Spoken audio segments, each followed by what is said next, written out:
Hi, my name is Kim Drumgo, and I'm here at the AICPA Women's Global Leadership Summit. And today joining me, I have Mary Legakis Engel, who did a great presentation on legendary leadership. And so today we'd like to talk to Mary as her presentation was during the Human Intelligence series. So Mary, tell us a little bit about yourself and how you got into this work on legendary leadership. Well, I am a management coach, so I'm based in Toronto, Canada, and I coach executives and leaders on increasing their own impact and influence. And so how I got into this originally was I started working for a consulting firm that was specializing in management.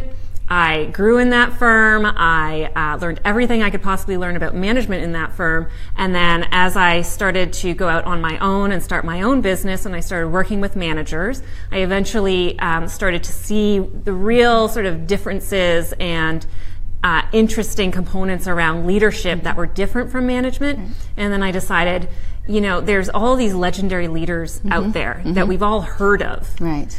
And never read about. And I thought, maybe I'll go read about them and start to observe and figure out what do they have in common, what's different about them, what made them so legendary. And so that's really how I started to get focused on the leadership aspect. Got it. Well, in your presentation, you talked about authentic leadership. So before we went into the legendary piece, you talked about authentic leadership and what a lot of these leaders did in order to become so successful. Can you talk a little bit about those elements? Sure, yeah. I think authenticity has become a bit of a cliche in leadership and management circles these days. And so everybody knows the word, but nobody really knows how to get there. Right. And so when you look at these legendary leaders like Steve Jobs, Walt Disney, Jeff Bezos at Amazon, these leaders, when you get down to the core of it, they copied people. They started out emulating the people that they aspired to follow.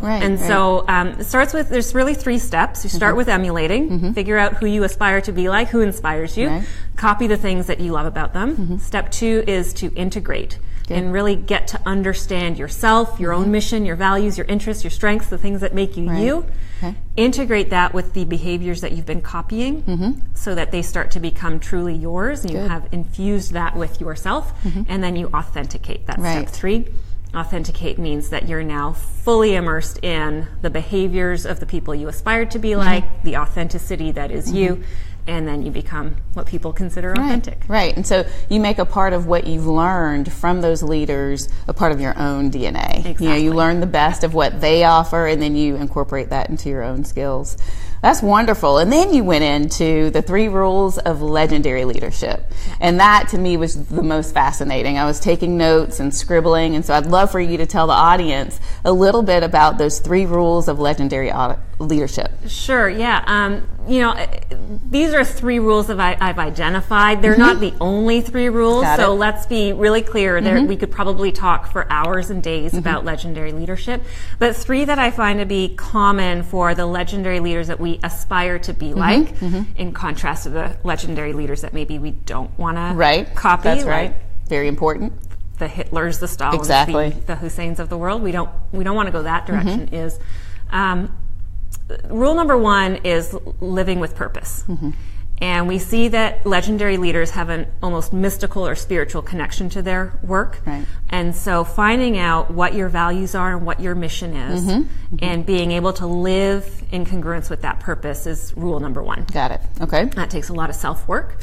And so starting to ask those questions of yourself is really important. And a lot of self-evaluation. So knowing who you are. And I think you mentioned 2 different criteria. So either you're here to fulfill a mission or you're here to learn a lesson. Was that a lot of it? Yeah, there's essentially 2. So the first one is you're here to have a personal growth experience. So you are going through life experiencing different things, and maybe you come back in another life if that's what you believe, and you either experience more or you have an impact. The second one is here to have an impact on humanity. And so that's where we see people like Einstein, like Hawking, like all these legendary leaders who are here to have an impact. Good. Okay, so what's the second rule? So the second rule is that people can change. And legendary leaders have an undeniable conviction that people can change. And so they pursue their mission with the belief that they can convert people. And so we use the example of Steve Jobs introducing iTunes. It was long believed by the music industry that you had to sell albums with 12 songs that nobody wanted to hear and one song that they did. Right. And at the time, the industry was undergoing some challenges with Napster and piracy and free downloads and all of that. And so Steve Jobs believed that people wanted to follow the law. That's right. They didn't want to break the law. And so he introduced this concept of iTunes where you could buy the song you wanted for $1. And so he had a strong conviction that he could move the music industry in that direction. Yeah. And here we are today with 1,000 songs in our pocket. Right. So being able to change, well, not being able to change people, but knowing that people can change. Okay, Yes. that's rule 2. Rule number 3. Rule number 3 is that legendary leaders are willing to take on immense burden without complaint and without excuses.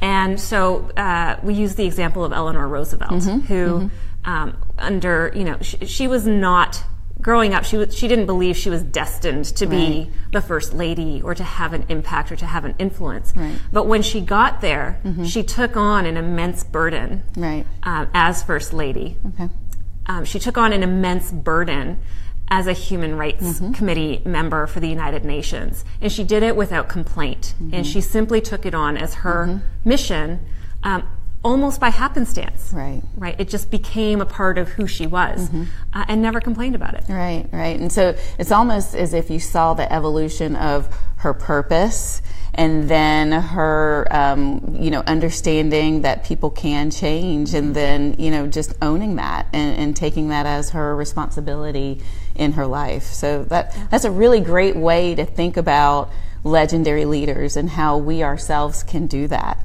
But there's also a critical component, which is communication. And so how do you manage communication through all of this, through all of the legendary leadership rules that you've come up with? Yeah, communication comes down to essentially 4 basic styles. So I use a model called the 3D management styles theory. It's developed by a man named Dr. Bill Redden, and it's the precursor to models like situational leadership, which a lot of people will be familiar with. Okay. And it essentially says there's 4 styles of communicating, and if you choose the wrong one at the wrong time, you will be less effective, and if you choose the right one at the right time, you will be more effective. Right.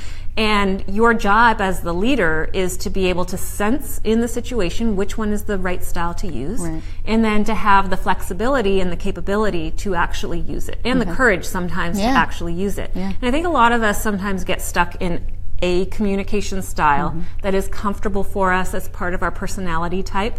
And this model says that's not always going to be sufficient for you. So you've got to learn these other styles. And there's 4. There's the developer, which is a very sort of relatable style. It puts the other person before yourself. Got it. So it's a very curious style. Your opinion matters. My opinion doesn't. No. Tell me more. Right. Okay. There's the benevolent autocrat. My opinion matters.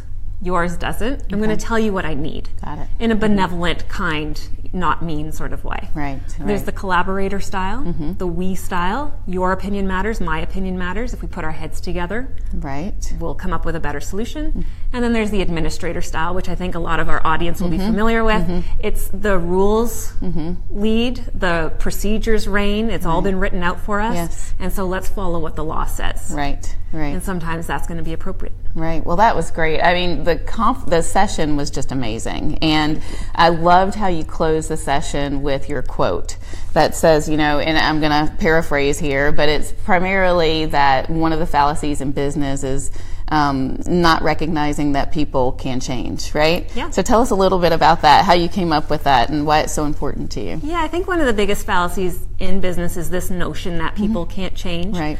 I've heard it from many people, they'll never change.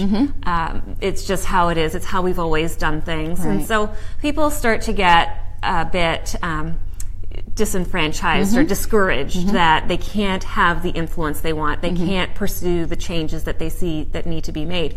And I think a lot of times that's just a simple excuse to say, why would I try? It's hard to get people to change. And so I'm just going to say, they can't change, and it makes it easier on me. Right. And the reality is people can change, and if you choose the styles and you apply the principles and the rules of legendary leadership, you will actually see people start to change. It takes some level of courage, some level of resilience, some level of persistence, right. But at the end of the day, people will and can, and especially if they want to. And you also said that you have to change with them, right? You have to go along with that whole process and evolutionary process as well. Yeah, so, exactly. This was wonderful. Thank you so much for your time. I do want to make sure the audience knows how to get in touch with you, because you have a lot of resources and tools as a professional coach. I would hate for the audience to miss out on this, so please tell the audience how they can get in touch with you. Sure. I love getting emails, so if you want any of my resources, we offered a whole bunch of little free sort of takeaways and PDFs and things like that during the session. So if you want to get any of those resources, we got a personal life plan, we got an executive readiness map, we have the reading challenge. That's right. Which is, I'm going to read a book every month for the next 6 months. I'm going to tell you what the book is, and you're going to hold me accountable to it. And if you want to read it with me, you can. Just email me at mary@themanagementcoach.com, and I will get you engaged in all of those free resources. Well, thank you so much, Mary. It was such a great honor to see your presentation and to have a conversation with you as well. Thank you. Audience, I hope you join more of our Facebook sessions on the 2018 Women's Leadership Summit. So thank you very much, and have a great day.